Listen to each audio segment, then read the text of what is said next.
ஏசப்பாவை இப்போ தேவனை ஒரு ஆள் தேவனுக்கு பிரியமில்லாத பாவத்தை செஞ்சுக்கிட்டே இருக்கும்போது அவங்களுக்கு சமாதானம்னு ஆண்டவர் சொல்லுவாரா?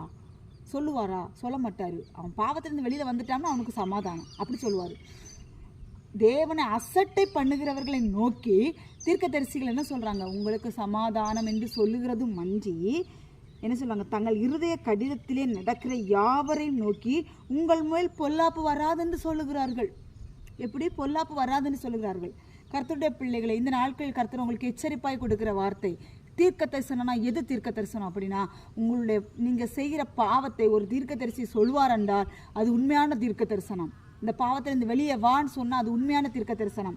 மேற்பூச்சாய் பூசுவார்கள். உங்களுக்கு சமாதானம் இல்லாதிருந்தும் உங்களுக்கு சமாதானம் என்று சொல்லி என் ஜனத்தின் காயங்களை மேற்பூச்சாய் பூசுகிறார்கள்.